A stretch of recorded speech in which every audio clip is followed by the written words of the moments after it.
There is a particular exhaustion that comes not from doing too much, but from feeling too much for too long.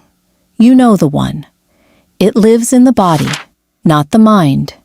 It is the weight of having reorganized your entire inner world around one person's emotional availability, of having scanned 1,000 silences for meaning, of having called that scanning devotion. This video is about something the twin flame community almost never says out loud. It is about the difference between a sacred connection and a trauma bond. And the reason this distinction matters is not to take anything away from what you have felt. It is to give you back something you have quietly been losing. Yourself. There is one sign on this list that is going to land harder than the others. Not because it is the most dramatic, because it is the most ordinary. Stay with me until we get there. Here is the story you have been telling yourself. You have been telling yourself that the intensity proves the depth, that the pain proves the significance, that the inability to let go proves the connection is real and destined and worth every cost it has extracted from you. That story is not a lie, but it is incomplete. And the incomplete part is where the suffering lives. The belief underneath that story is this: love is supposed to feel urgent. Love is supposed to consume you. Love is supposed to hurt this much. That belief did not come from this connection. It came from somewhere much earlier, and it has been running your nervous system ever since. In the 1970s, psychologist Lenore Walker documented something she called the cycle of abuse. Later researchers expanded this into what we now understand as trauma bonding. A trauma bond forms when cycles of tension, rupture, and repair happen repeatedly between two people. Each repair floods the nervous system with relief and connection. That relief registers in the brain as love. This is not metaphor. This is neurochemistry. The same dopamine system that creates addiction to substances creates addiction to intermittent connection. The brain does not distinguish between the high of reunion and the high of a drug. It just knows it needs more. A trauma bond does not require cruelty. It does not require a bad person. It only requires a pattern of emotional unavailability, followed by moments of profound connection. Sound familiar? I want to tell you about a woman named Elena. She was 34, a graphic designer, someone who spent her professional life creating beauty and her personal life in a cycle she could not name. She came to this work after 2.5 years of what she called the most intense connection of her life. She said something to me that I have never forgotten. She said the best moments with the divine masculine were so good that she spent every other moment trying to get back to them. She was describing trauma bonding precisely. The bond was not built on the good moments. It was built on the distance between them. The waiting was not proof of love. It was the mechanism of the addiction. The day she understood this, she did not feel relieved. She felt grief, and that grief was the first real thing she had felt in months that was actually about her. The first sign is that the connection only feels real during conflict or repair. When things are calm and consistent, the connection feels flat or even boring. You find yourself more activated by a period of silence than you are nourished by a period of presence.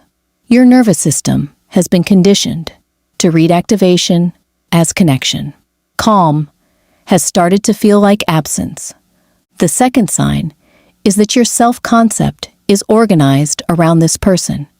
When someone asks how you are doing, the first thing you assess is the status of the connection, not your own life, not your own body. The connection. Your sense of who you are has quietly migrated outside of yourself and taken up residence in someone else's availability. The third sign is that you have been lowering your standards in increments so small you barely noticed. What you would have found unacceptable 2 years ago has become normal. This is not growth. This is adaptation to deprivation. The nervous system adjusts its baseline to match its environment, and your environment has been one of chronic emotional inconsistency. The fourth sign is that the thought of leaving creates more terror than the thought of staying. This is the signature of a trauma bond. You do not stay because the connection is meeting your needs. You stay because your nervous system has fused the presence of this person with your own sense of safety. Leaving does not feel like a choice. It feels like a threat to your survival. The fifth sign is the one I want you to sit with. You have stopped doing things that used to matter to you. Not dramatically, quietly. The creative practice you let thin out. The friendships you let drift. The ambition you put on hold, without quite deciding to. This is the most ordinary sign and the most devastating one, because a trauma bond does not just consume your emotional energy, it consumes your identity, slowly, incrementally, until the version of you that existed before this connection has become difficult to locate. Now, I want to give you something you can use right now. This is called the identity inventory. It takes 2 minutes. Place both feet flat on the floor and take one slow breath. Now, think of 3 things you loved doing before this connection began. Not things you have done in spite of the connection. Things you loved before it arrived. Hold those 3 things in your mind. Now ask yourself, honestly, when did you last do them? Not plan to do them. Do them. Whatever comes up is information, not judgment. Information. This is not about leaving the connection. This is about locating yourself again. Because sovereignty does not begin after the connection resolves. It begins right now, in the simple act of remembering who you were before you made someone else's emotional availability the organizing center of your life. You did not choose to form a trauma bond. Nobody does. It formed in the gap between what your nervous system needed and what it was given, and it has been masquerading as destiny ever since. The difference between a trauma bond and a twin flame connection is not about how much you feel. It is about whether the feeling is building you or slowly dismantling you.